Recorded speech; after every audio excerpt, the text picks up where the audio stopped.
নানা সংকটে ধুঁকে ধুঁকে চলছে টাঙ্গাইলের নাগরপুর উপজেলার স্বাস্থ্য কমপ্লেক্স। অব্যবস্থাপনা আর অনিয়ম যেন স্বাভাবিক কাজ এখানকার দায়িত্বরতদের। রোগীদের অভিযোগ, এতে চরম বিপাকে পড়েছেন তারা। বেসরকারি হাসপাতালের সেবা নিতে গুনতে হচ্ছে বাড়তি খরচ।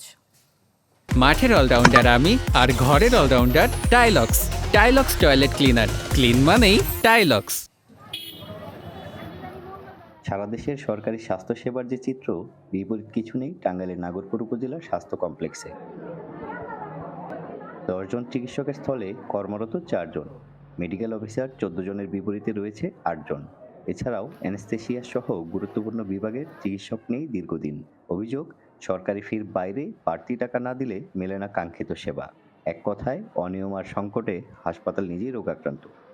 যদি 2-3 হাজার টাকা 5,000 টাকা চুক্তিপত্র হয় তাহলে এখানে ডেলিভারি হয়। এমার্জেন্সিতে কোনো লোকজন, আমরা গরিব মানুষ গেলে ঠিক মতো আপনার চিকিৎসা পাই না।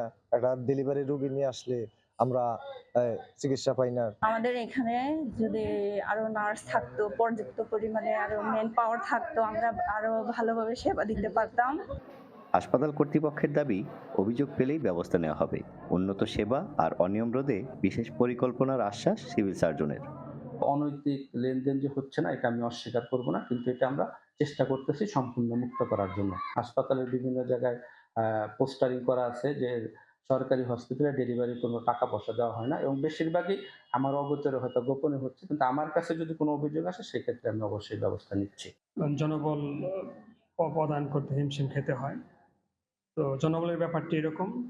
আর অন্যান্য যে অনিয়মের কথা বলছেন, সেগুলো যদি এরকম থাকে, সুনির্দিষ্ট কোনো অনিয়মের কোনো অভিযোগ আমাদের কাছে আসে, সেগুলোকে আমরা তদন্ত কমিটির মাধ্যমে তদন্ত করে উপযুক্ত ব্যবস্থা নিয়ে যাচ্ছি।